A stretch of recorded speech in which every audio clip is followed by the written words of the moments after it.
Marshall Peak, Kabanata 4785. Maaari ko lang subukan. Si Yuan Do ay patay na. Ang kanyang kamatayan ay hindi sanhi ng iba kundi ang kanyang sarili. Namatay siya sa pamamagitan ng pagpapakamatay.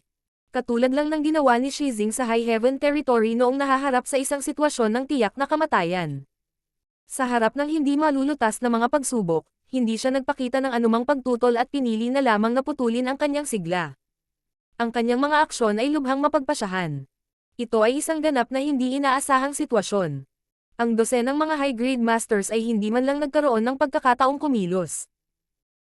Sa kabaligtaran, medyo kinilig sila ng personal na masaksihan ang isang master, na kapantay nila sa katayuan at pagkakakilanlan, na determinadong kitilin ang sarili niyang buhay sa harap nila. Bahagyang kumunat ang noo niyang kaysa nakita. Nakatitig sa lugar kung saan namatay si Yuan Do, hindi niya maiwasang makaramdam ng labis na pagkabalisa sa kanyang puso. Ang mga Black Ink disciples na ito ay tila walang inisip sa kanilang buhay pagkatapos na maging tiwali.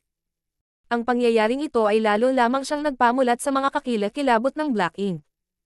Ang Black Ink Strength ay isang puwersang may kakayahang kontrolin ang katawan at isipan ng isang tao, na kahit isang 7th grade ay hindi kayang labanan. Matapos panoorin ang senior brother na kilala niya sa loob ng libu-libong taon na namamatay sa kanyang harapan, naging napakakomplikado ng tingin ni Li Yuanwang. Nakatayo siya sa kinatatayuan ng walang sinasabi ng mahabang panahon. Tumayo si Gao Ting sa tabi niya. Tumangala sa abot tanaw, nagbigay siya ng mahinang bulong. Sect Master. Hanggang sa narinig niya ang boses niya ay bumalik siya sa kanyang katinoan. Ikinumpas niya ang kanyang kamay at inalis ang ceiling array sa paligid ng Spirit Province. Kaagad pagkatapos noon, isang figure ang tumalbog sa kalangitan patungo sa kanila. Si Dong Pang iyon. Pagdating sa harap ni Li Yuanwang, yumuko siya at ikinuyom ang kanyang kamao. Honoured Master, ang lahat ay hinarap na. Walang nakaligtas. Bahagyang tumango si Li Yuanwang.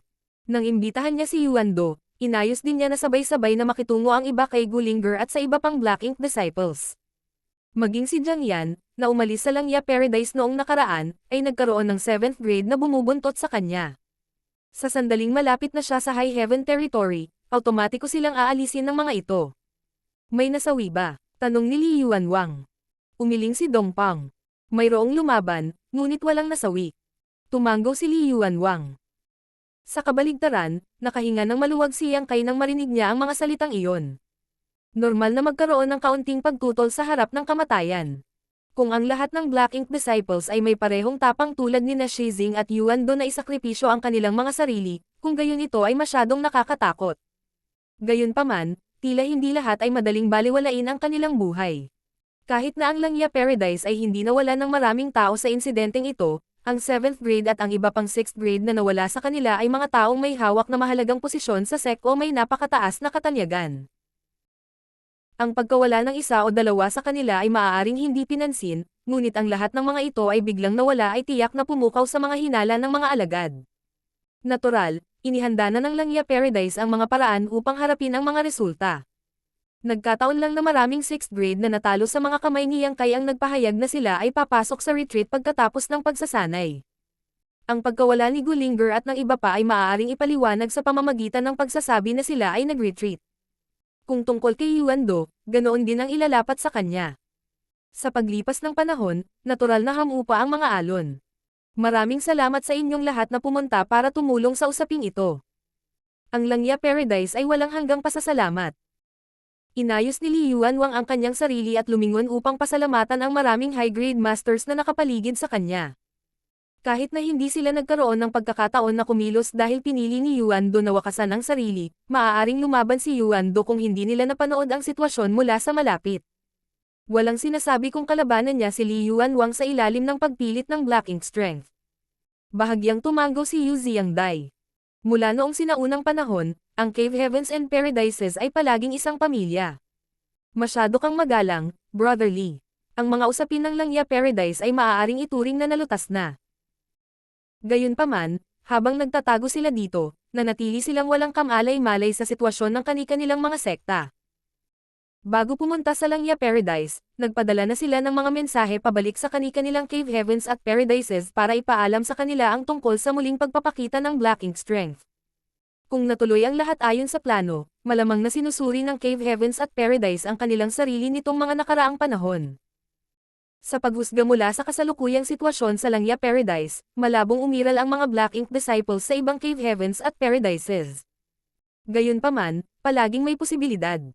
Kung ang Langya Paradise ay may isang tao tulad ni Yuan Do, kung gayon ang iba pang Cave Heavens at Paradise ay maaaring magkaroon din ng isa. Sinabi ni Li Yuanwang. Ngayong patay na si Yuan Do, pinutol na ang pinagmulan. Hindi magiging madali para sa amin na matunten ang Black Ink Clansman pagkatapos nito. Mayroon ka bang iba pang ideya? Si Yuan Do ay walang iba kundi isang Black Ink disciple. Habang siya ay isang 7th grade at isa sa mga Vice Sect Masters ng Langya Paradise, siya ay hindi gaanong mahalaga kumpara sa aktwal na miyembro ng Black Ink Clan. Ngayong pinili niyang kitilin ang sarili niyang buhay, ang paghahanap para sa tunay na Black Ink Clansman ay naging pangunahing prioridad ng Cave Heavens and Paradises. Hanggat hindi matagpuan ang Black Ink Clansman, lahat sila ay mahihirapang matulog ng mahimbing sa gabi. Sa nakaraang talakayan, napagpasyahan nila na ang Black Ink Clan ay malamang na nagtatago sa Shattered Heaven. Ang lugar na iyon ay hindi lamang malawak, ngunit lubhang mapanganib at magulo, kaya mas madaling itago at takpan ang mga landas doon kumpara sa alinman sa iba pang Great Territories sa 3,000 Worlds. Dahil dito, hindi magiging madali ang paghahanap sa kinaroroonan ng Black Ink Clansman sa malawak na Shattered Heaven. Lumapit si Yang Kai at sinabing, "Kung papayagan ninyo ako, seniors, gusto kong imbestigahan ang miniature universe ni Yuan Do. Baka may matutunan ako doon." Nagliwanag ang mga mata ni Yu Changdao sa mga salitang iyon. Ang altar. Ang tanging paraan para makipag-ugnayan si Yuan Do sa nakatagong Black Ink Clansman at makatanggap ng Black Ink Insects ay sa pamamagitan ng kapangyarihan ng altar at ang ritual ng pag-aalay ng sakripisyo. Bagamat siya ay patay na, ang altar na konektado sa Black Ink Clan ay maaaring hindi nangangahulugang nawasak. Baka may matuklasan talaga sila sa pamamagitan ng pag-aaral sa altar na iyon. Wala sa kanila ang nag-isip ng ideyang ito. Sa halip, ang Black Ink Strength ay napakasama na hindi nila namamalayan na ang miniature universe na naiwan ni Yuan Do ay isang forbidden zone. Sa kabilang banda, hindi lamang nagkaroon ng World Spring si Yang Kai, kundi pati na rin ang malalim na karanasan sa pagpasok sa miniature universe ni Shizing minsan. Natural lang sa kanya na tingnan ang sitwasyon sa ibang pananaw.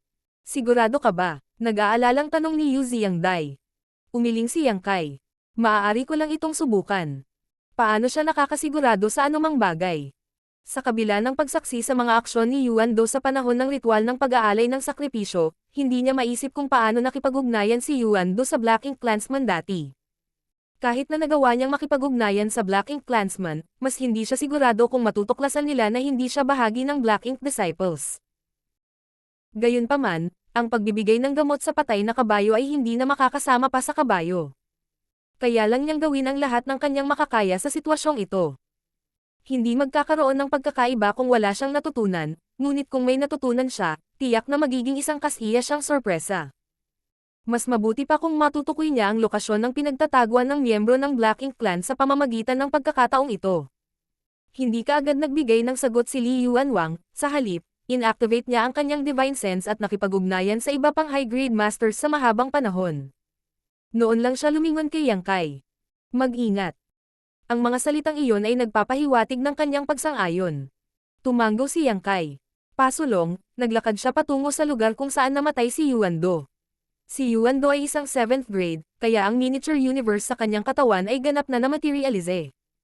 Ang sitwasyon ng kanyang pagkamatay ay katulad ni Shizing kung saan hindi nabasag ang kanyang miniature universe ngunit sa halip ay ipinatapon sa void, nag-iwan lamang ng panlabas na portal. Maging ang kanyang katawan ay nilamon na ng kanyang naglahong miniature universe. Sa sandaling ito, mayroong isang lubhang hindi komportable na aura na nagmumula sa portal. Ito ay ang aura ng Black Ink Strength. Dahil sa dati niyang karanasan, si Yang Kai ay maituturing na tumatawid sa isang pamilyar na landas. Kumislap ang kanyang figure at bumulusok siya sa miniature universe ni Yuan Do.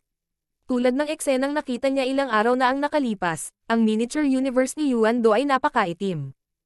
Ang siksik na Black Ink Strength ay bumubulusok na parang tinte na natapon sa lupa. Sa kasamaang palad, dahil namatay si Yuan Do sa pamamagitan ng pagpapakamatay, ang Universe Paradise na kanyang iniwan ay isa na ngayong magulo.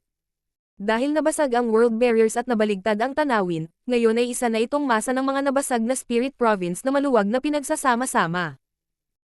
Si Yang Kai ay lihim lamang na nanalangin na ang altar ay napanatili, kung hindi, hindi na siya magkakaroon ng pagkakataong makatagpo muli ng isa pa. Pag-alagala sa miniature universe ni Yuan Do, sinubukan niyang ikumpara ang kanyang kapaligiran sa mga eksena sa kanyang mga alaala upang maghanap ng pakiramdam ng pagiging pamilyar. Inabot ng ilang oras bago niya natagpuan ang altar sa hugis ng 9-layer pagoda sa isang spirit province na may radius lang na ilang dosenang metro. Gamit ang isang secret technique, ganap na inalis ni Yang Kai ang altar at inilipat ito sa isang mas malaki, mas matatag na spirit province. Tahimik niyang inalala ang iba't ibang aksyon ni Yuan Do noon, pagkatapos ay inabot niya ang isang matalim na longsword mula sa kanyang space ring at nilaslas ang kanyang braso. Sa pagbawi ng kanyang mga kakayahan sa pagtatanggol, ang sword slash ay agad na naging sanhi ng kanyang golden dragon blood na tumalsik sa altar. Hinayaan ni Yang Kai na malayang damaloy ang kanyang dugo, ngunit kahit na ganoon, kumunot ang kanyang noo sa pag-aalala. Ginamit ni Yuan Do ang sarili niyang dugo bilang handog at sabay na bamulong ng isang bagay sa kanyang paghinga noon. Sa kasamaang palad, hindi alam ni Yang Kai ang sinabi ni Yuan Do noong panahong iyon. Maaari niyang gayahin ang mga aksyon tulad ng pag-aalay ng sarili niyang dugo bilang handog, ngunit paano niya malalaman kung ano ang kinakanta ni Yuan Do noong panahong iyon? Maaaring ito ay isang uri ng hindi nauugnay na mantra o isang mahalagang bahagi ng ritual. Hindi siya sigurado kung ang pag-ungol ni Yuan Do ay magkakaroon ng anumang epekto sa handog na sakripisyo, kaya ang tanging magagawa niya ngayon ay ibigay ang kanyang pinakamahusay na pagtatangka at ipaubaya ang natitira sa tadhana. Patuloy na tumutulo ang golden blood sa altar habang pinipigilan ni Yang Kai ang kanyang emosyon at tahimik na naghihintay. Si Yuan Do ay nagsagawa rin ng ritual ng pag-aalay ng sakripisyo sa loob ng mahabang panahon. Tila sumagot lang ang Black Ink Clansman pagkatapos ng mahabang paghihintay, kaya hindi nagmamadali si Yang Kai. Magkagayunman, hindi niya inaasahan na mananatiling hindi tumutugon ang altar kahit na lumipas ang 3 buong araw. Ang dragon blood na ibinuhos niya ay sapat na upang punan ang isang lawa noon. Ang sitwasyon ay nagbigay sa kanya ng hindi maiiwasang pagkasira ng loob, at iniisip niya kung mali ang kanyang pamamaraan. Kung mali ang kanyang pamamaraan, hindi mahalaga kung gaano karaming dugo ang nabuhos niya o kung gaano katagal siya naghintay. Hindi siya kailanman makikipag-ugnayan sa nakatagong Black Ink Clansman. Sa makatuwid, nagpa siya si Yang Kai na maghintay ng isa pang araw, at kung wala pa ring epekto, agad siyang aalis. Sa kanyang kasiya siyang sorpresa, ang altar ay nag-react makalipas ang kalahating araw. Biglang bumuhos ang pure Black Ink strength na parang makamandag na ahas na dumudulas mula sa anino at mabilis na pumulupot sa kanya. Ang Black Ink strength na bumubuhos mula sa altar ay bahagyang naiiba sa Black Ink strength na pag-aari ni Yuan Do. Kahit na ang Black Ink strength ay hindi matatawag na siksik, ito ay mas dalisay kung ihahambing. Hindi mapigilan ni Yang Kai na mabigla. Nagawa lang niya ito sa isang kapritsyo, kaya nakakagulat na ang kanyang pamamaraan ay talagang gumagana. Sa kabila ng kanyang pananabik, nanatili siyang lubos na mapagbantay. Hindi niya nakalimutan na biglang bumaba ang isang makapangyarihang will nang mapanood niya si Yuan Do na ginagawa ang ritual ng paghahandog. Ang katakutan ng will ay nagpakita ng lakas ng may-ari nito. Ang kapangyarihang iyon ay hindi niya kayang labanan. Ang pure Black Ink strength ay umagos sa paligid ni Yang Kai na parang sinusubukang bumaha sa kanyang katawan. Saglit siyang nagmuni-muni sa katahimikan, ngunit sa huli ay hindi siya tumutol. Ang Black Ink strength pagkatapos ay mabilis na pumasok sa kanyang katawan at sumugod sa kanyang miniature universe. Sa susunod na sandali, ang Mar-Angel na will na dati niyang naranasan ay bumaba muli ng walang babala. Biglang nagkaroon ng kakaibang pakiramdam ang buong katawan niya. Malamig, madilim, at nakamamatay na tahimik. Kasabay nito, ang isang hindi mapigil ang puwersang pumipigil ay dumating mula sa lahat ng direksyon upang balutin siya sa hindi mabilang na mga layer. Hindi niya nagawang ilipat ang isang solong kalamnan bilang isang resulta. Ang pakiramdam na ito ay nagpatarante sa kanya, ngunit hindi nagtagal ay napagtanto niya na ang kasuklam-suklam na pakiramdam na ito ay hindi sa kanya. Nang bumaba ang Mar-Angel na will at bumuhos ang Black Ink strength sa kanyang katawan, medyo na-resonate niya ang will. Tila ang resonance na ito ay nagpapahintulot sa magkabilang panig na manektik sa isang bahagi ng panloob na damdamin ng isa't isa. Martial Peak, Kabanata 4786. Ang mga lihim ng Small Source Worlds. Ang mga damdaming ito ng kadiliman, katahimikan, at pagpipigil ay hindi sa akin kundi sa Black Ink Clansman. Sa sandaling napagtanto ni Yang Kai ang katotohanan iyon, nagmura siya sa kanyang puso. Tanga. Kung magkakasundo kami sa isa't isa sa ritual ng paghahandog ng sakripisyo, tiyak na malalaman ng Black Ink Clansman na hindi ako bahagi ng Black Ink Disciples. Agad niyang sinubukang putulin ang koneksyon, ngunit ang kanyang mga pagsisikap ay ganap na walang silbi. Ang kahangahangang Will ay bumulusok ng diretso at sumalakay sa kanyang kamalayan, na nagdulot sa kanya ng isang hindi sinasadyang pakiramdam ng pagsamba. Nadama na parang naghari ang Will sa mundo. Anumang uri ng paglaban ay isang anyo ng kalapastanganan at kawalang galang. Tanging pagsuko ang tamang landas. Agad na bumuhos ang malamig na pawis sa kanyang noo. Nagkaroon ng matinding labanan sa kanyang puso, at ang tingin sa kanyang mga mata ay naging hindi sigurado. Sa kritikal na sandaling iyon, isang malamig na pakiramdam ang kumalat sa kanyang isipan at biglang nagpabalik sa kanyang katinoan. Ito ay ang soul-warming lotus. Nang umabot sa kritikal na punto ang mga bagay, automatikong nag-react ang soul-warming lotus. Sa susunod na sandali, itinaas niya ang kanyang kamay upang ipatawag ang kanyang sibat at itinulak iyon. Ang kanyang world force ay sumabog sa parehong oras. Ang altar sa harap niya ay nabasag bilang tugon, at ang siksik na Black Ink strength ay nagkalat sa paligid. Hawak ang kanyang sibat sa isang kamay, napabuntong hininga siya na may bakas ng takot sa kanyang mukha. Ang sitwasyon ngayon ay walang alinlangan na lubhang mapanganib. Kung ang soul-warming lotus ay hindi pa pumasok sa huling sandali, hindi siya sigurado kung kaya niyang labanan ang impluwensya ng Will sa kanya. Bukod dito, kung nabigo siya na makayanan ang pressure, siya ay magdusa ng kalunos-lunos kahit na hindi siya napinsala ng Black Ink. Ang Black Ink strength ay talagang kakaiba. Makalipas ang ilang sandali, lumabas si Yang Kai mula sa miniature universe ng Yuando. Marami sa high-grade masters ay naghihintay ng ilang araw, kaya mabilis nilang tinanong siya sa sandaling siya ay lumitaw. Sinabi sa kanila ni Yang Kai ang lahat tungkol sa sitwasyong naranasan niya ng detalyado, ngunit itinago niya ang pagkakaroon ng soul-warming lotus. Sinabi lang niya sa kanila na buong lakas niyang nakipagpunyagi para lang harapin ang kritikal na suntok, na pumutol sa koneksyon niya sa pagitan niya at ng Black Ink Clansman. Ang ekspresyon ni Li Yuanwang ay sobrang solemna. Ang Black Ink Clan ba ay may kakayahang makaapekto sa kamalayan ng isang tao mula sa manipis na hangin? Iyon ay napakahalagang impormasyon. Bagamat ang Cave Heavens and Paradises ay may kaunting pag-unawa sa Black Ink Clan, alam lang nila na ang Black Ink strength ay sobrang agresibo. Iyon ang dahilan kung bakit sila ay palaging nagbabantay laban sa Black Ink strength. Gayunpaman, kung ang sitwasyon ay tulad ng inilarawan ni Yang Kai, magkakaroon ng higit pang mga pag-iingat na dapat gawin sa hinaharap. Nag-isip si Yang Kai sa katahimikan. Ang will ng Black Ink Clan ay tiyak na makapangyarihan, ngunit maaaring hindi ito nakakatakot. Anong ibig mong sabihin? Tanong ni Yu Changdao. Ipinaliwanag ni Yang Kai. Hindi nangyari ang sitwasyong ito nang maranasan ko ang ritual ng pag-aalay ng sakripisyo kasama si Yuando. Ang pinagkaiba lang ay si Yuando ang namumuno sa ritual ng paghahandog noon at ako ang namumuno nito sa pagkakataong ito. Malaki ang posibilidad na ang taong nagsasagawa ng ritual ng pag-aalay ng sakripisyo ang direktang maaapektuhan ng will. Ang iba ay hindi makabuo ng direktang koneksyon sa miyembro ng Black Ink Clan, kaya natural na hindi sila maaapektuhan. Bahagyang tumango ang lahat. Hindi ito imposible. Kung iyon ang lawak ng kapangyarihan ng will ng Black Ink Clan, kung gayon ang banta ng Black Ink Clan ay hindi ganoon katikat pagkatapos ng lahat. Muling bumantong hininga si Yang Kai. Sayang. Bagamat halos hindi nagtagumpay ang ritual ng paghahandog sa pagkakataong ito, walang paraan upang malaman kung saan nagtatago ang Black Ink Clansman. Sumagot si Li Yuanwang. Hindi mahalaga. Maaaring malaki ang universo, ngunit ngayon na mayroon na tayong layunin, hanggat matyaga tayong naghahanap, tiyak na mahahanap natin sila balang araw. Iyon ay isang bagay na kailangang hawakan ng Cave Heavens at Paradises.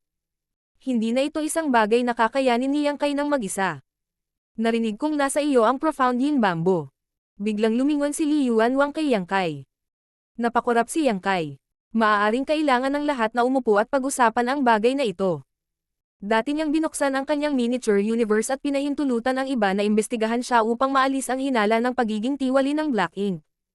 Sa makatuwid, ang ilan sa mga lihim sa kanyang miniature universe ay nalantad. Ang pagkakaroon ng profound yin bamboo ay nasaksihan ng marami sa high-grade masters. Isa ito sa mga bargaining chips na inihanda niya para makipag-ayos sa Cave Heavens and Paradises, kaya hindi na kailangang tanggihan ang pagkakaroon nito. Ang profound yin bamboo ay isa sa 12 minor universe pillars. Ang mga epekto nito ay hindi kasing lakas ng 4 universe pillars, at ang paglilinang nito ay nangangailangan ng napakalaking gastos. Gayunpaman, ito ay lubhang kapaki-pakinabang para sa bawat Heaven Opening Realm Master na may miniature universe na naganap. Ito ay tiyak na isang kayamanan. Sa kasamaang palad, upang maipakita nito ang kanyang mga kalakasan, ang isa ay kailangang gumastos ng napakalaking halaga ng kanilang sariling lakas upang linangin ito. Personal na pinatunayan ni Yang Kai ang katotohanan ito. Pangunahing nilamon ng Profound Yin Bamboo ang World Force upang lumaki at kumalat sa isang kagubatan. Sa ganoong paraan, aabutin ng hindi bababa sa daan-daan hanggang libu-libong taon ng pagsusumikap upang gawing isang kagubatan ng kawayan ang Profound Yin Bamboo na hindi masyadong malaki sa sukat. Katumbas iyon ng pagpapalit ng World Force na nagmumula sa daan-daan hanggang libu-libong taon ng matinding paglilinang sa mga sustansyang kailangan para sa paglaki ng Profound Yin Bamboo. Bilang resulta, ang pamana ng Heaven Opening Realm Master ay hihina at ang kanilang lakas ay bababa. Kung noon pa man, baka hindi na sila masyadong desperado na makuha ang Profound Yin Bamboo. Gayunpaman, sa muling pagpapakita ng Black Ink Clan, ang kanilang pagnanais na makuha ang Profound Yin Bamboo ay nagbago. Kahit na hindi kayang gawin ng kayamanan na ito ang kanilang miniature universe na kasing tatag at walang kapintasan gaya ng World Spring, o ganap na pigilan ang pagsalakay ng mga panlabas na puwersa, maaari nitong mapataas ang kanilang pagtutol laban sa Black Ink Strength. Sa madaling salita, ang pagkakaroon ng Profound Yin Bamboo ay maaaring magligtas ng kanilang buhay sa isang kritikal na sandali. Kung ihahambing, ang panganib ng pagkawala ng pamana ng kanilang miniature universe o pagbaba ng lakas ay hindi nararapat na alalahanin. Gaano man kababa ang kanilang lakas, hindi tatanggi ang kanilang grado. Matapos marinig ang sinabi ni Yang Kai, ang maraming high-grade masters ay hindi namamalayan na kumapit sa kani-kanilang space rings. Hindi nila maiwasang alalahanin ang nangyari sa pagsasanay sa Langya Paradise. Sa panahon ng pagsasanay, itinuring ni Yang Kai ang lahat ng 6th grade sa Langya Paradise bilang matabang tupa at ginupit ang kanilang makapal na layer ng lana para sa kanyang sariling paggamit. Ang kanyang mga aksyon ay nagdulot ng galit sa maraming 6th grade dahil sa matinding pagkalugi na kanilang naranasan. Sa mga taong iyon bilang isang halimbawa, paano maaaring may magandang mangyari sa kanila? Halos nakikita nila ang mamantika, nakangiting mukha habang sinusubukan niyang kunin ang bahagi ng leon mula sa kanila. Ang mga negosasyon tungkol sa Profound Yin Bamboo ay naganap sa isang lihim na silid, kasama ang talakayan para sa Good Fortune Divine Furnace. Ang mga bagay tungkol sa Good Fortune Divine Furnace ay nanatili sa hangin. Ang pangunahing dahilan ng sitwasyon ay ang parehong partido ay hindi nasisiyahan sa mga tuntuning inaalok ng kabilang panig. Bago si Yang Kai ay inatake ni Shizing, ang mga foreign affairs envoys sa Star Boundary ay dapat natalakayin ang bagay na ito sa kanya pagkatapos ng 2 araw. Sa kasamaang palad, ang muling pagpapakita ng Black Ink Clan ay agad na nakagambala sa lahat ng kanilang mga plano. Hanggang ngayon ay naungkat muli ang isyong ito. Si Yang Kai ay nakatutok sa small source worlds ng Cave Heavens and Paradises. Kahit na pinangalanan niya ang kanyang mga kondisyon sa nakaraan, wala sa Cave Heavens at Paradises ang nagpakita ng anumang intensyon na pagbigyan ang kanyang mga hinihingi. Ang pagkakataong makapasok sa Small Source World ay lubhang mahalaga sa alinmang Cave Heaven o Paradise. Higit pa rito, dahil ito ay hindi sapat para sa paggamit ng kanilang sariling mga alagad. Ang mga disipulo ay madalas na kailangang maghintay sa pila ng daan-daang taon, kung minsan kahit libu-libong taon, bago sila makapasok. Paano kaya nila mabibigyan ng ganoong kalamangan ang mga tagalabas? Kung hindi dahil sa gantimpala mula sa pagsasanay dati, si Gupan ay hindi magkakaroon ng mga kwalifikasyon para makapasok sa Five Lights World. Iyon ang kaso kahit na para sa isang core disciples na tulad niya, kaya ano pa ang kailangang sabihin tungkol sa ordinary disciples? Dahil ang Voidland ay walang sariling small source world, maaari na lamang nilang ituon ang kanilang mga tingin sa iba. Bagamat sinasabing ito ay isang negosasyon, ang totoo ay isang panig na tinanggihan ni Yang Kai ang lahat. Ang mga karapatan ng paggamit para sa Profound Yin Bamboo at ang Good Fortune Divine Furnace ay talagang kaakit-akit sa lahat ng Cave Heavens at Paradises. Magkagayunman, tumanggi si Yang Kai na tanggapin ang anumang iba pang kondisyon bukod sa mga kwalifikasyon para makapasok sa Small Source World para sa pagsasanay. Sa puntong ito, hindi nagsalita sina Yu Changdao o Yu Ziyangdai para kay Yang Kai. Bagamat sila ay hindi mapaghihiwalay na nauugnay sa kanya, sila ay mga foreign affairs envoys din. Sa madaling salita, kinakatawan nila ang mga interes ng mga sekta sa likod nila. Isang araw at isang gabi ang usapan. Sa buong panahong ito, patuloy na iginiit ni Yang Kai ang kanyang mga kahilingan, kaya, ang iba ay maaari lamang sumuko nang makita ang kanyang pagpupursage. Sa huli, napagpasyahan ang mga huling resulta ng negosasyon. Ang bawat Cave Heaven at Paradise ay magbibigay ng kwalifikasyon upang makapasok sa isang small source world ng isang beses para sa pagsasanay. Bilang kapalit, kailangang bigyan ni Yang Kai ang bawat Cave Heaven at Paradise ng 5 tangkay ng Profound Yin Bamboo at ang mga karapatan ng paggamit sa Good Fortune Divine Furnace sa loob ng 2 buwan. Iyon ang pinakamagandang resulta na maaaring makamit. Gayunpaman, higit sa 100 Cave Heavens at Paradises ay nangangahulugang kakailanganin ni Yang Kai ng mahigit 500 tangkay ng Profound Yin Bamboo. Maging siya ay hindi makabuo ng ganoong halaga sa maikling panahon. Kung tungkol sa pagkakasunod-sunod kung saan gagamitin ang Good Fortune Divine Furnace, ang isyu ng Presidents ay isang bagay na kailangang pag-usapan ng Cave Heavens at Paradises sa kanilang mga sarili. Wala siyang pakialam sa mga ganoong bagay. Matapos maayos ang mga negosasyon, umalis ang lahat. Kahit na hindi lahat ng Foreign Affairs Envoys ng Cave Heavens and Paradises ay naruroon sa negosasyong ito, ang mga taong naruroon ngayon ay sapat na upang kumatawan sa iba. Ang mga Cave Heavens at Paradise na ang mga Foreign Affairs ay hindi lumahok sa negosasyong ito ay kikilalanan din ang mga resulta. Iyon ang taset na pag-unawa at pagtitiwala na naipon sa pagitan ng Cave Heavens at Paradises sa hindi mabilang na mga taon. Lahat ng Foreign Affairs Envoys ay nagmamadaling bumalik sa kani-kanilang sects para iulat ang resulta ng negosasyon at ihanda ang mga materyales na ipapadala sa Great Evolution Paradise. Ang mga materyales na ito ay gagamitin sa Good Fortune Divine Furnace upang lumikha ng mas mataas na order na materyales. Bago umalis si Yang Kai, nagtanong siya kay Li Yuanwang. Matagal na siyang bumabagabag sa tanong na ito. Paano nilikha ang mga small source world? Umabot si Li Yuanwang upang haplasan ang kanyang balbas at tumanggo bilang pag-unawa. Gusto mo bang makakuha ng sarili mong small source world? Tumanggo si Yang Kai. Oo. Maraming Heaven Opening Realm Masters ang idinagdag sa hanay ng Voidland, kaya kung mayroon silang sariling small source worlds, matutulungan nila ang mga disipulo na mapabuti ang kanilang cultivation ng mabilis. Nakakalungkot lang na ang Cave Heavens at Paradises lang ang may katulad ng small source worlds. Hindi pa niya narinig ang iba pang dakilang puwersa na may sariling small source world. Sa makatuwid, hindi niya kailanman naunawaan kung saan nanggaling ang mga small source worlds o kung paano sila nagkaroon ng mga nakakagulat na epekto. Kung ito ay isang uri ng bawal na sikreto, kung gayon mangyaring kumilos na parang hindi ako nagtanong, Sect Master Li. Nagmamadaling sabi ni Yang Kai nang makita niya ang nag-iisip na tingin sa mukha ni Li Yuanwang. Kinaway-kaway ni Li Yuanwang ang kanyang kamay. Sekreto lang, pero hindi rin naman. Nakapasok ka na sa isang small source world dati. Ano ang naisip mo tungkol dito?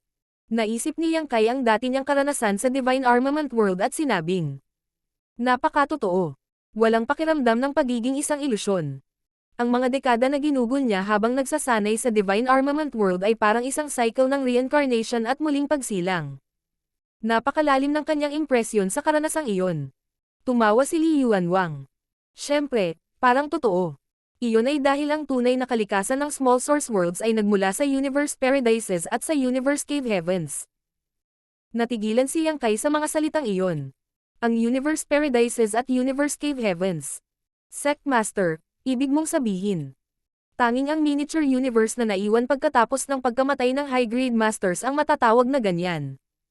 Ang miniature universe na naiwan ng isang 7th grade ay kilala bilang isang Universe Paradise, at ang miniature universe na naiwan ng isang Heaven Opening Realm Master sa itaas ng 7th grade ay kilala bilang isang Universe Cave Heaven.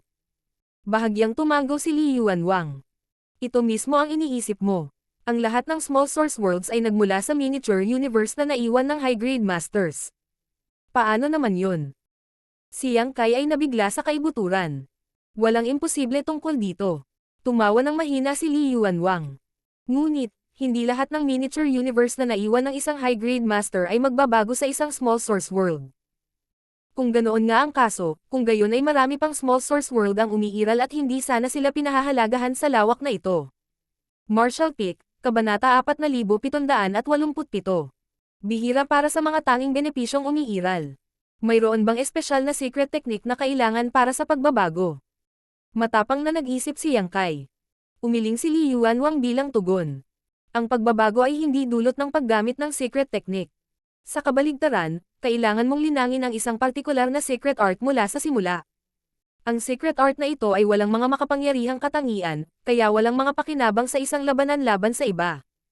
Gayunpaman, pinapayagan nito ang cultivator na baguhin ang kanilang miniature universe sa isang small source world sa oras ng kanilang kamatayan. Siyempre, hindi ganoon kadali. Ang pagsilang ng isang small source world ay isang napakakomplikadong proseso. Masasabing ang cultivator ay kailangang magbayad ng habang buhay na halaga ng pagsusumikap para sa kanilang mga tagumpay. Naunawaan ni Yang Kai. Sect Master, ang ibig mo bang sabihin sa simula pa lang, ang mga taong ito ay nilinang para sa tanging layunin na gawing small source world ang kanilang miniature universe pagkatapos ng kanilang kamatayan? Mataimtim na tumango si Li Yuanwang. Walang pumilit sa kanila. Alam nila ang kanilang magiging kapalaran noong una nilang nilinang ang secret art na ito. Bahagyang natigilan si Yang Kai sa mga salitang iyon. Pagkatapos magtanim ng husto para sa isang buhay, ang kanilang miniature universe ay magiging isang small source world pagkatapos ng kanilang kamatayan upang maging isang lugar ng pagsasanay para sa iba. Mangangailangan iyon ng dedikasyon at isang malakas na pakiramdam ng pagiging kabilang sa isang sekta. Bagamat ang pagkamit ng gayong tagumpay ay maaaring kasing hirap ng pag-akyat sa langit para sa anumang iba pang dakilang puwersa, hindi magiging mahirap na makahanap ng gayong mga disipulo sa mga cave heavens at paradise na ipinagmamalaki ang isang pamana ng hindi mabilang na mga taon. Higit pa rito, ang paglinang ng espesyal na secret art na ito ay hindi magdudulot ng anumang pinsala sa mga alagad. Ito ay maaaring magdusa sila ng ilang mga disadvantages sa labanan. Iyon ay dahil ang secret art ay hindi angkop para sa labanan, ito ay angkop lamang para sa paglilinang. Ang pagbuo ng isang small source world ay hindi isang madaling gawa, at hindi lahat ng pagtatangka ay magtatagumpay. Ipinaliwanag ni Li Yuanwang. Kadalasan, sa lahat ng mga taong naglilinang ng secret art na ito, isa lamang sa 10 ang matagumpay na makagawa ng small source world. Sigurado akong nauunawaan mo kung bakit ang small source world ay napakahalaga kahit sa cave heavens at paradises ngayon. Tumango si Yang Kai. Sa isang pangunahing antas, ang small source world ay ang universe paradise o universe cave heaven na naiwan pagkatapos ng pagkamatay ng isang high-grade master.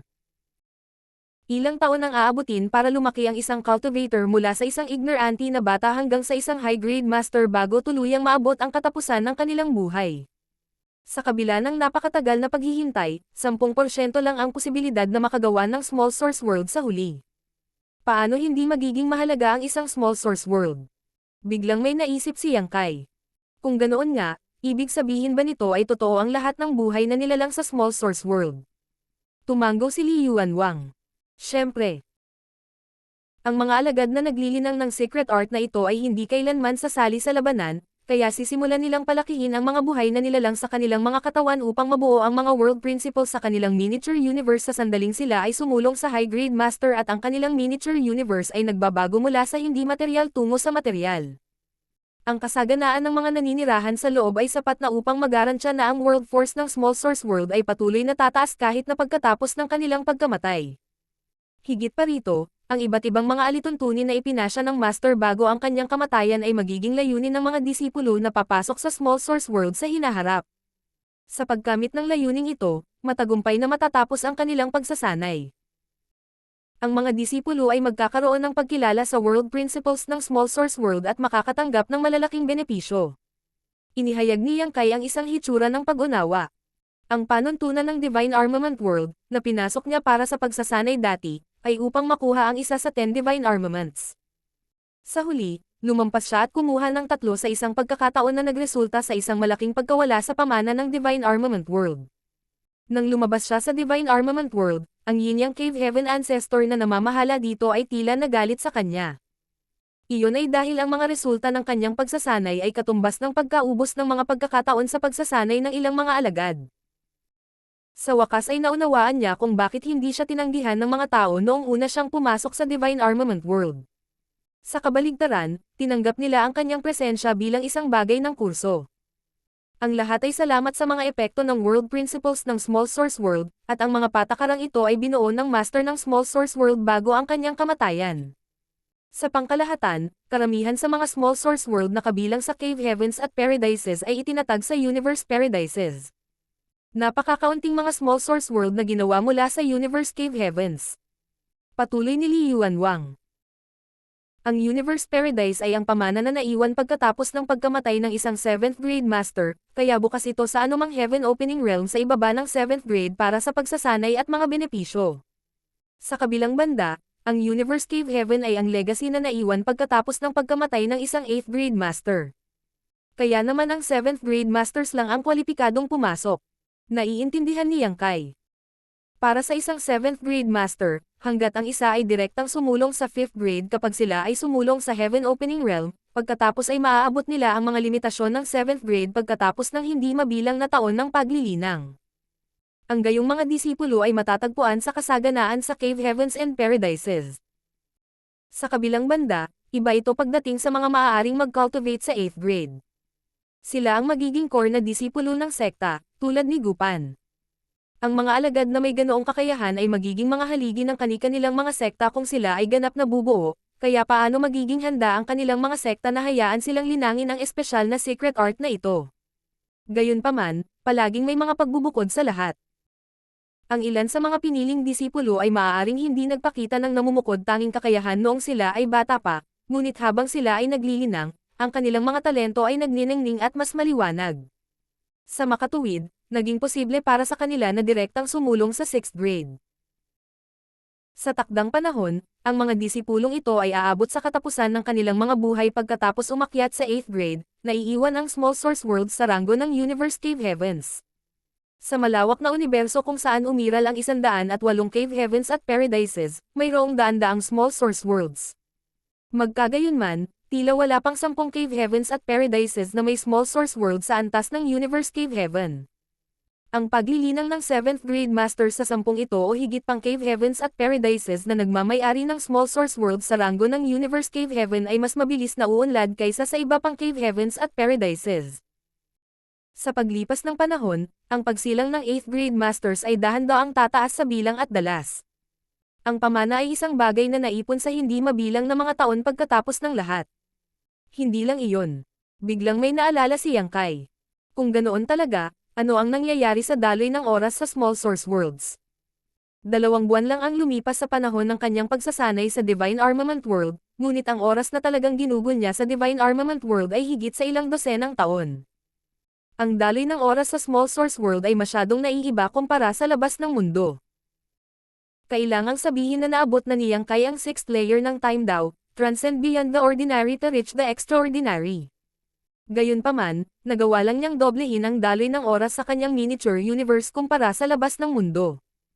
Imposible para sa mga naglilinang ng espesyal na secret art na ito na maging mas mahusay kaysa sa kanyang time daw, lalo pat maging mas mahusay kaysa sa kanya ng ilang beses.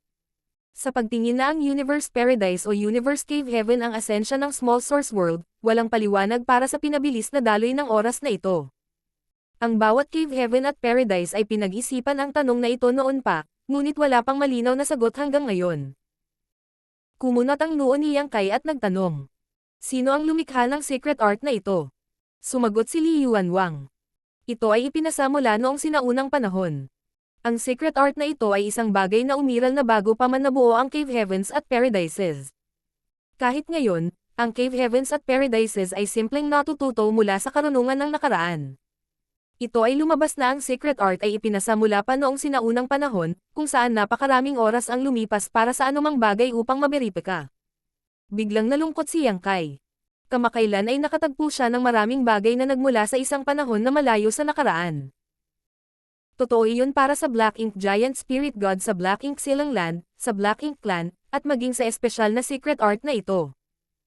Bagaman walang sino man ang may tiyak na sagot, sa paghusga mula sa mga resulta, tila ang paglinang ng secret art ay talagang magiging sanhi ng pagdami ng oras sa kanilang miniature universe pagkatapos nilang umakyat sa high grade.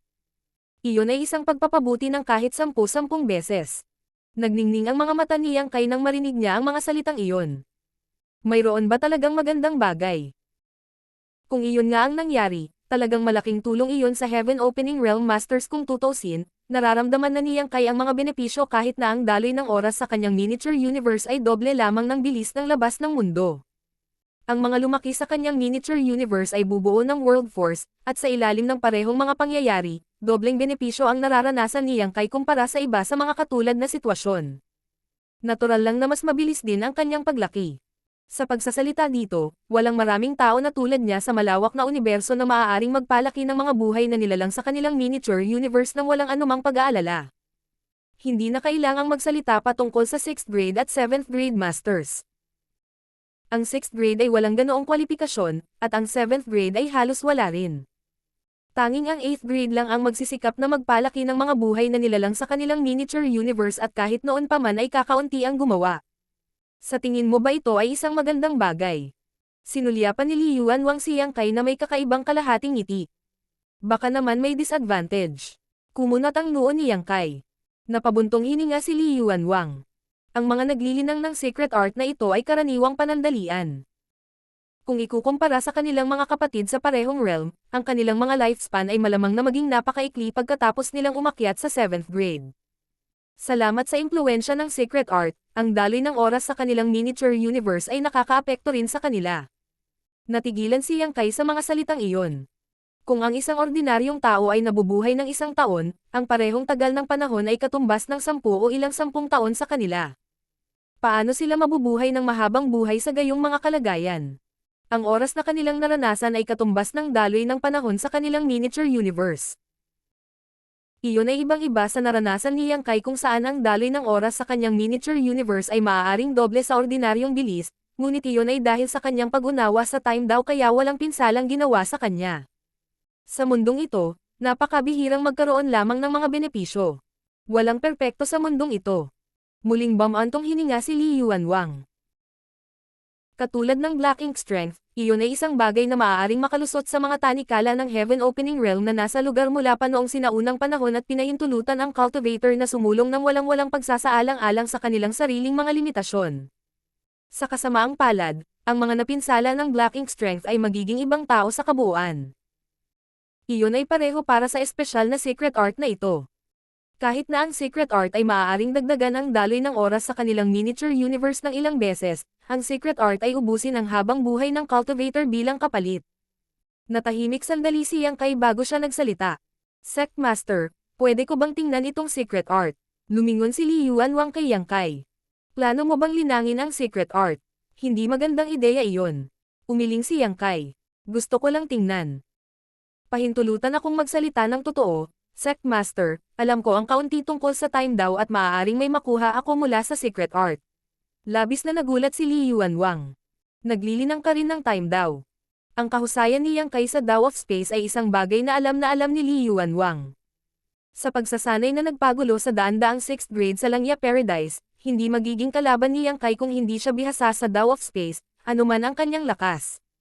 Dahil mismo sa kanyang kahusayan sa Dao of Space na ang lahat ng 6th grade sa Langya Paradise ay pinaikot-ikot sa kanyang daliri. Kung ang Dao of Space ay mahirap linangin, kung gayon ang time daw ay higit pa. Grabe ang brat na ito na bihasa sa Dao of Space, at nilinang din niya ang time daw. Anong klaseng pambihira siya? Sa kabila ng napakatagal na buhay at nakakita ng napakaraming bagay sa panahong iyon, hindi mapigilan ni Li Yuanwang na mabigla sa sandaling ito. Saglit na tinitingnan si Yang Kai pataas at pababa, bigla siyang nagsalita. Walang maganda sa Yin Yang Cave Heaven. Bakit hindi ka nalang maging Young Master ng Langya Paradise? Agad na inikat ni Yang Kai ang kanyang mga mata. Tiyak na nagbibiro ka, Sect Master. Seryosong sagot ni Li Yuanwang. Hindi ako nagbibiro. Alam ng buong Langya Paradise na tinalikuran mo si Xiao Panner pagkatapos ng walang pag-iisip na pagtulog sa kanya. Natatakot ako na mahihirapan siyang makahanap ng Dao partner sa hinaharap. Kailangan mong managot sa iyong mga aksyon. Lumingon si Yang Kai para umalis. Kalimutan mo na ito. Sigurado akong ang Yin Yang Cave Heaven ay mayroon din itong secret art. Pupunta ako at tanungin sila sa halip. Agad na hinawakan ni Li Yuanwang si Yang Kai sa braso. Sandali lang. Mapayapa nating pag-usapan ang mga bagay-bagay palagi. Lumingon si Yang Kai. Sino ang kumikilos ng hindi makatwiran? Sige. Ikinaway ni Li Yuanwang ang kanyang kamay. Iwanan muna natin ang usapin tungkol kay Xiao Panner sa ngayon. Maaari mong tingnan ang secret art, ngunit may kondisyon ako. Martial Peak, Kabanata 4788. Ang Great Nothingness Scripture. Ang espesyal na secret art ay kilala bilang ang Great Nothingness Scripture. Ang bawat cave heaven at paradise ay may kopya, kaya hindi ito isang malaking sikreto. Sinasabi na ang Great Nothingness Scripture ay nakaukit sa isang malaking monumento ng bato noong sinaunang panahon at nakuha ng mga ancestor ng cave heavens and paradises. Kung ito ay isang ordinaryong tao, magiging imposible para sa kanila na pag-aralan ang Great Nothingness Scripture. Gayunpaman, iba si Yang Kai sa mga ordinaryong cultivator. Siya ay yin yang Heaven's son-in-law sa pangalan at ang Starbounder Wise Great Emperor sa status. Salamat sa Starbounder Wise World Tree, hindi may iwasang nakaugnay siya sa Cave Heavens and Paradises. Higit pa rito, kamakailan ay nagsumikap siya upang malutas ang isyu ng Black Ink Disciples sa Langya Paradise. Bagamat si Yang Kai ay isa lamang 6th grade, nakatagpo na siya at nakibahagi sa maraming sikreto sa 3,000 mundo. Kaya naman naniniwala si Li Yuanwang na hindi mahalaga kung ipakita niya kay Yang Kai ang Great Nothingness Scripture. Gayunpaman, pinangalanan niya ang isang kondisyon. Ang kondisyon ay kailangang ibahagi ni Yang Kai ang kanyang mga natuklasan sa Langya Paradise, anuman ang naintindihan niya mula sa Great Nothingness Scripture. Natural, walang dahilan si Yang Kai para tumanggi. Gusto lang niyang matutunan kung bakit ang paglilinang sa Great Nothingness Scripture ay magiging sanhi ng mabilis na pagdami ng oras sa miniature universe pagkatapos ng pagsulong sa high grade. Walang itinatago kahit na may natutunan talaga siya sa pagkakataong ito. Ang lugar kung saan nakaimbak ang Great Nothingness Scripture ay itinalaga bilang restricted area. Bukod sa mga ancestors at ilang 7th grade elders sa Langya Paradise, walang sino man ang pinayagang tumuntong sa lugar na ito. Nang akayin siya ni Li Yuanwang sa lugar na ito, agad na napansin ni Yang Kai ang batong monumento na nakatayo sa lupa. Ang batong monumento ay kakaiba at simple. Ito ay madaling makita na ang batong monumento ay napakaluma sa unang tingin. Bukod dito, may mga makakapal na linya ng maliliit na letra na nakaukit dito. Hindi na alam kung saan natagpuan ang orihinal na Great Nothingness Scripture. Hindi ito ang orihinal, ngunit ganap itong ginagaya ng mga ancestor sa kabuuan nito. Maging ang laki ng monumento na bato ay kapareho ng orihinal. Ang lahat ng kanilang pagsisikap ay para mas maunawaan ng kanilang mga magiging alagad ang secret art na ito. Nakakalungkot na kahit na may mataas na kakayahan ang Cave Heavens and Paradises, naiintindihan lang namin ang utility at hindi ang katwiran sa likod ng secret art na ito. Ang iba't ibang mga pakinabang at kawalan sa paglinang ng Great Nothingness Scripture ay alam ng lahat ng Cave Heavens at Paradises, ngunit ang dahilan ng mga pangyayaring ito ay nanatiling hindi alam. Kaya naman binanggit ni Li Yuanwang na natututo lang sila sa karunungan ng nakaraan. Tumanggaw si Yang Kai at ibinaba ang kanyang tingin. Hindi kalayuan sa batong monumento ng Great Nothingness Scripture ay isang hanay ng mga kubo na pawid na kitang-kita. Hindi lang iyon, mayroon ding ilang mga figure na tahimik na nakaupo sa ibaba ng monumentong bato. Lahat sila ay nakataas ang ulo para tumangala sa maliliit na letrang nakaukit sa batong monumento sa pagkakabighani. Sa mga taong ito, may mga binata, binatilyo, at kahit isang bata na mukhang hindi hihigit sa 10 taong gulang. Nang marinig nila ang kaguluhan, lumingon sila sa direksyong ito. Pagkatapos, agad silang tumayo at sabay-sabay na yumuko. Pagbati, Sect Master. Bahagyang tumanggo si Li Yuanwang at marahang iwinagayway ang kanyang kamay para bumalik sila sa kanilang mga aktibidad. Noon lamang niya ipinaliwanag ang sitwasyon kay Yang Kai. Ito ang mga disipulo ng Langya Paradise na nililinang ang Great Nothingness Scripture. Naiintindihan ni Yang Kai. Wala pang 5 tao sa lugar na ito. Magtagumpay man sila o hindi sa Heaven Opening Realm, makamit ang 7th grade, at mabago ang kanilang miniature universe sa isang small source world pagkatapos ng kanilang kamatayan. Ito ay mga malalaking hadlang sa kanilang landas. Kung nabigo silang malampasan ang alinman sa mga hadlang na ito, masasayang lahat ang kanilang libo-libong taon ng pagsisikap. Bibigyan kita ng kalahating taon. Maaari mong maunawaan sa iyong paglilibang. Sasama ako at sasanduan ka, sabi ni Li Yuanwang. Maraming salamat, Sect Master Li. Naikuyom ni Yang Kai ang kanyang kamao. Ang lugar na ito ay restricted area ng Langya Paradise. Ang katotohanan na pinahintulutan siya ni Li Yuanwang na manatili rito ng kalahating taon upang maunawaan ang Great Nothingness Scripture ay nagtutulak na sa mga limitasyon. Sa makatuwid, imposible para sa kanya na manatili dito ng walang katiyakan. Matapos ipaliwanag ang lahat kay Yang Kai, umalis si Li Yuanwang. Naglakad si Yang Kai papunta sa Stone Monument at itinaas ang kanyang ulo upang isapuso ang lahat ng mga salita dito. Kailangang sabihin na ang Great Nothingness Scripture ay tiyak na isang pambihirang secret art. Kahit na hindi niya sinubukan na linangin ito, ang kanyang kasalukuyang pananaw ay napakataas, kaya naunawaan niya ang mga pakinabang at kawalan ng secret art sa isang sulyap. Tama si Li Yuanwang. Ang secret art na ito ay angkop lamang para sa paglilinang. Ito ay lubhang matatag, kaya ang mga cultivator na naglilinang ng Great Nothingness Scripture ay halos hindi makatagpo ng anumang mga bottleneck. Hanggat sinusunod nila ang wastong pamamaraan, hindi rin sila haharap sa panganib ng cultivation dissonance. Sa kasamaang palad, iyon din ang pinakamalaking kawalan ng secret art na ito. Napakapayapa noon. Bilang resulta ng paglinang ng secret art na ito, kahit na umunlad ang kanilang paglilinang, wala silang gaanong lakas sa pakikipaglaban na mapag-uusapan. Kahit na nakipag-away sila sa isang tao sa parehong grado, tiyak na dehado sila. Iyon ay ganap na hindi katanggap-tanggap para sa isang cultivator na nagsisikap na maabot ang rurok ng martial daw. Kung hindi man lang nila maprotektahan ang kanilang sarili, paano sila magsusumikap para sa mas mataas na kaharian? Magkagayunman, ang mga cultivator na ipinanganak sa Cave Heavens at Paradises ay hindi kailangang mag-alala tungkol sa mga bagay na iyon. Kailangan lang nilang magtanim dito sa loob ng maraming taon. Walang dahilan para lumahok sila sa mga panlabas na labanan, kaya hindi mahalaga kung ang kanilang kapangyarihan sa pakikipaglaban ay mas mababa kaysa karaniwan. Gayunpaman, kahit na masigasig na pinag-aralan ni Yang Kai ang secret art, hindi niya matukoy ang koneksyon sa pagitan ng Great Nothingness Scripture at ng Time Daw o malaman kung bakit ang isang cultivator na nagilinang ng secret art na ito ay makakaranas ng biglaang multifold na pagtaas ng daloy ng oras sa loob ng kanilang miniature universe pagkatapos ng pagsulong sa Heaven Opening Realm. Bagamat ang 5 disipulo ng Langya Paradise na naglilinang sa lugar na ito ay hindi naiintindihan ang pinagmulan ni Yang Kai, nakita nila ang sect master na si Li Yuanwang na dinala ang taong ito dito sa kanilang sariling mga mata. Walang sino man ang nagkaroon ng ganoong karangalan noon pa man. Kasama ng kanyang Heaven Opening Realm heritage, napagtanto nilang iba siya sa kanila at hindi nagkusa na makipag-usap sa kanya.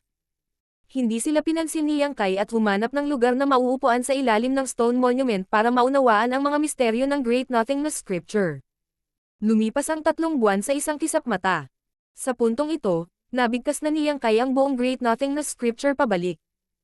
Habang lubos niyang nauunawaan ang mga misteryo ng secret art, wala siyang mahanap na anumang koneksyon sa pagitan ng secret art at ng Time Daw. Ang kakulangan ng mga natuklasan ay lubos na naguluhan sa kanya. Sa lohikal na pagsasalita, ang Great Nothingness Scripture ay dapat magkaroon ng ilang koneksyon sa Time Daw dahil maaari nitong lubos na mapahusay ang daloy ng oras sa miniature universe ng isang cultivator na sumulong sa 7th grade. Gayunpaman, hindi niya talaga maisip ang koneksyon. Sa kasong iyon, mayroon lamang 2 posibilidad. Ang isa ay ang kanyang mga natamo sa Time Daw ay hindi sapat, kaya wala siyang kakayahang makita ang koneksyon. Ang pangalawang posibilidad ay ang mga epekto ay hindi makikita lamang mula sa pag-aaral ng mga salita ng secret art sa unang lugar. Kung gusto niyang i-verify ang mga epekto, maaari lamang niyang linangin ang secret art mismo. Dahil siya ay nasa 6th grade, ang pundasyon ng kanyang cultivation ay naitakda na, kaya wala nang pagkakataon na magsimulang muli. Kahit na magkaroon siya ng pagkakataon, hindi rin niya aktwal na linangin ang Great Nothingness Scripture. Pagkatapos ng lahat, ang secret art na ito ay ganap na ginawa para sa kapakanan ng pagiging stepping stone ng iba. Maya-maya ay may dumating na ideya sa kanya. Siguro, hindi na niya kailangang linangin ang secret art na ito mismo. Sa loob ng miniature universe, may masiglang eksena sa harap ng pangunahing gates ng 7 Star Sect. Ito ay ang panahon ng pagre-recruit ng disipulo ng 7 Star Sect na ginaganap isang beses bawat 3 taon. Hindi mabilang na mga kabataan mula sa buong mundo ang naglakbay dito sa pag-asang makasali sa 7 Star Sect. Sa kasalukuyan, ang 7 Star Sect ay hindi na ang maliit na puwersa na dati ay dati. Sa buong Void Continent, ang kabuuang lakas ng 7 Star Sect ay maaaring may rank sa nangungunang 3. Ang Sect Master na si Shang Ganji ay sumulong sa Emperor Realm maraming taon na ang nakararaan. Batay sa kanyang lakas lamang, ang 7 Star Sect ay hindi maituturing na makapangyarihan. Gayunpaman, ayon sa alamat, mayroong isang ancestor sa Third Order Emperor Realm sa 7 Star Sect. Iyon ay isang lubhang kakilakilabot na pag-iral. Pagkatapos ng lahat, ilan ang Third Order Emperor Realm Masters doon sa buong Void Continent. Ang Supreme Elder, na kilala bilang Yang Kai, ay hindi ipinanganak sa 7 Star Sect. Matagal na raw siyang gumala dito at nanatili sa 7 Star Sect dahil may naramdaman siyang kapalaran sa sect. Iyon ay kung paano siya kalaunan ay naging 7 Star Sect ancestor. Noong nakaraan, ang isang Second Order Emperor Realm Master ay kumilos ng buong kapangahasan sa 7 Star Sect. Sa sandaling humakbang pasulong ang ancestor, ang master na kilala bilang Shenxing ng Southern Star Palace ay agad na pinatahimik. Marami sa mga mas maliliit na sekta ang nagdalamhati sa katotohanan na ang master na ito ay hindi nakatadhana sa kanila. Kung ang kanilang mga sects ay nakapansin sa kanya noon, ang kasalukuyang 7 Star Sect ay hindi na umiiral ngayon. Kung ikukumpara sa masiglang tanawin sa harap ng mga tarangkahan ng bundok, tila medyo madilim ang kapaligiran sa loob ng main conference hall. Ang kasalukuyang katanyagan at reputasyon ng Seven Star Sect ay pawang salamat sa ancestor lamang. Maaaring sumulong na si Shang Gunji sa Emperor Realm, ngunit nasa First Order Emperor Realm lang siya. Wala siyang pananagutan sa kasalukuyang katanyagan ng Seven Star Sect. Sa kasamaang palad, ang ancestor ay nawala sa loob ng maraming taon. Walang nakakaalam kung kailan nawala ang ancestor.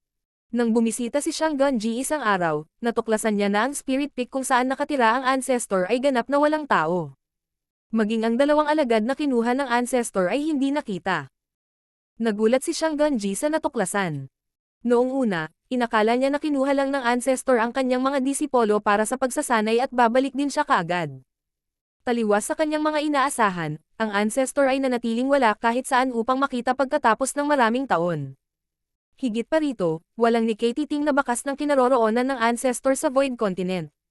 Sa orihinal, naramdaman ni Shang Gunji na tinalikuran na ng ancestor ang Seven Star Sect. Ang ancestor ay hindi isang tao na nagmula sa Seven Star Sect kung tutuusin. Nagkataon lang na dumaan siya sa lugar na ito at naghihintay ng tamang tao na darating.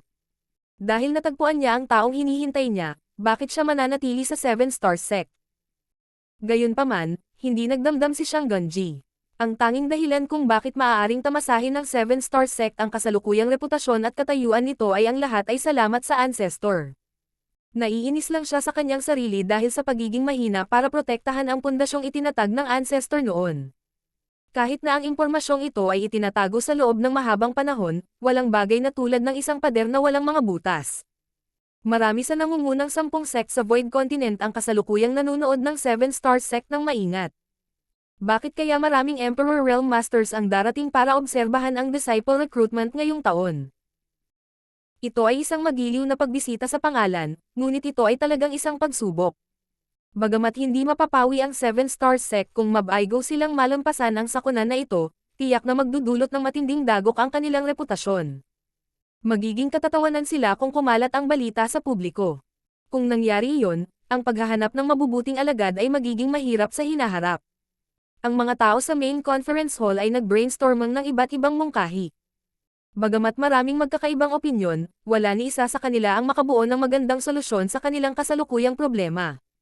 Sa anumang kaso, malapit nang magsimula ang disciple recruitment. Kung kaya nilang gawin ang trabaho, oras na para simulan nilang ipakita ang kanilang mga kakayahan. Sa puntong ito, imposibleng itago nila ang balita ng pagkawala ng ancestor. Habang si Shang Gunji ay nalilito kung ano ang gagawin, isang figure ang galit na sumugod sa Grand Hall na tila siya ay tinutugis ng isang multo. Lumingon ang lahat upang tumingin sa direksyong iyon para lamang makita si Elder Gun Chenxing na natitised sa Grand Hall na may kakaibang ekspresyon sa kanyang mukha. Anong nangyari? Tanong ni Shang Gunji. Maaaring nasa Third Order daw Source Realm si Gun Chenxing, ngunit malinaw na labis siyang nabalisa sa isang bagay sa sandaling ito.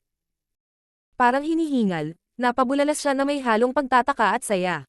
Ang ancestor. Nagkaroon ng sunod-sunod na kaluskos habang ang lahat ay biglang tumayo.